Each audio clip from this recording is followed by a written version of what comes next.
How can a country of just 9 million people have such a grip on the world's biggest superpower? Why does the U.S. send $3.8 billion every year to Israel, while Americans struggle with healthcare, housing, and student debt? Why do American presidents, Republican and Democrat alike, all stand in line to promise loyalty to Israel no matter what? And why, even after thousands of dead children in Gaza, does Washington continue to send bombs stamped Made in USA? The answer lies in history, politics, money, religion, and power. Today, we're going to connect the dots. Let's start with the numbers. Since World War II, the United States has given over $260 billion in aid to Israel, more than to any other country in the entire world. But this isn't just foreign aid. It's a pipeline, a guaranteed, unstoppable stream of U.S. taxpayer money that flows straight into Israel's military machine. Every year, the U.S. sends $3.8 billion to Israel. That's about $10 million every single day. And where does it go? To fighter jets, to bombs, to tanks, to missile defense systems like the Iron Dome. All of it funded by American taxpayers. Take 2016, for example. Under President Obama, the U.S. signed the largest military aid deal in American history, a $38 billion package over 10 years. Locked in, guaranteed, no matter who sits in the White House. That means while Americans argue about how to pay for healthcare or education, Israel never has to worry about where its next warplane is coming from. Here's the catch.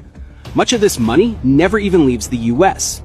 By law, a huge portion of the aid must be spent on American defense companies, giants like Lockheed Martin, Boeing, and Raytheon. So Israel gets the weapons, the corporations get the profits, and ordinary Americans, they get the bill.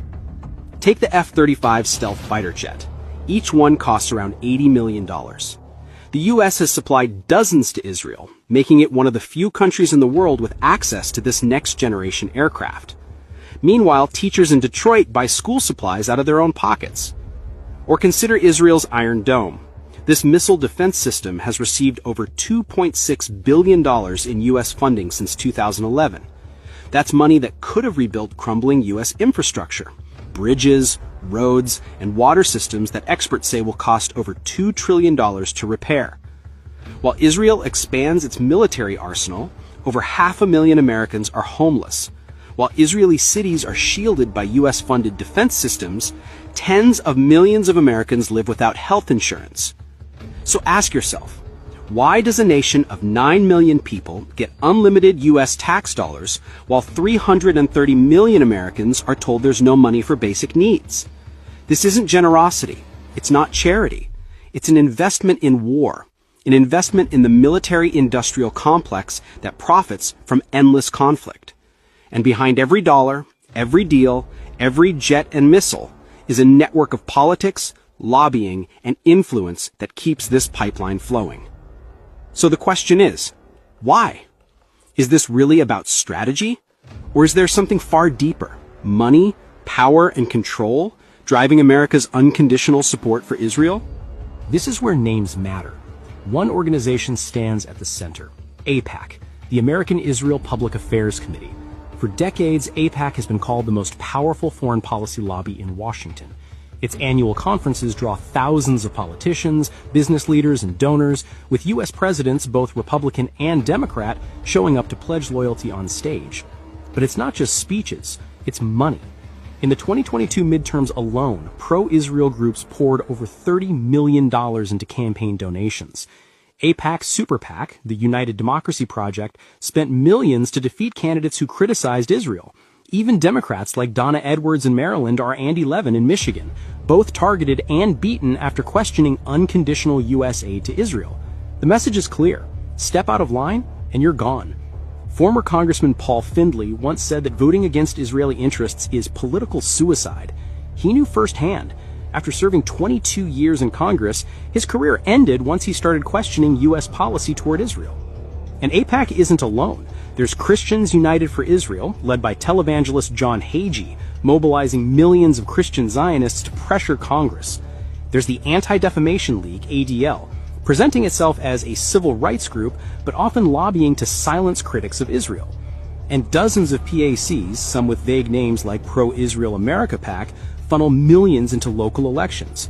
Together, these groups form what scholars like John Mearsheimer and Stephen Walt have called the Israel lobby, one of the most powerful forces in Washington, shaping U.S. foreign policy more than any think tank, business lobby, or grassroots movement.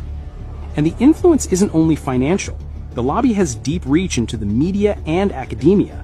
Organizations like the Middle East Media Research Institute, or MEMORY, and the Washington Institute for Near East Policy, or YNEP, pump out reports, op-eds, and talking points that frame Israel as America's indispensable ally. This machine works quietly but effectively.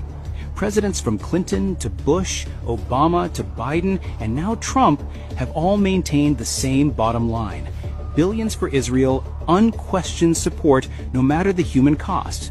But money and lobbying are only half the picture.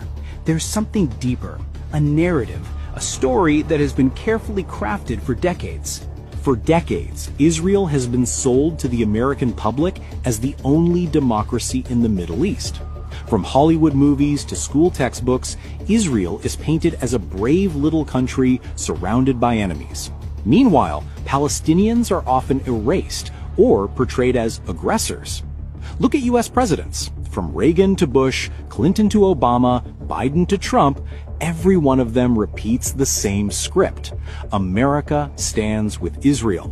Why? Because challenging that narrative would be political suicide.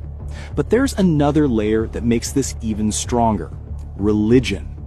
Millions of American evangelicals believe that Israel's survival fulfills biblical prophecy.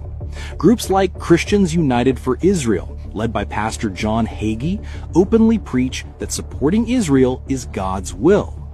That means millions of votes tied to religion, a powerful bloc no president wants to lose. In 2018, when Trump moved the U.S. Embassy to Jerusalem, it wasn't just for Israel, it was also a gift to evangelicals. So we have money, we have lobbying, we have religion, but what about consequences?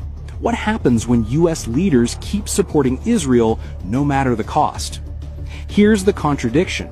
America claims to defend democracy and human rights, yet it bankrolls a system of apartheid, illegal settlements, and endless bombings.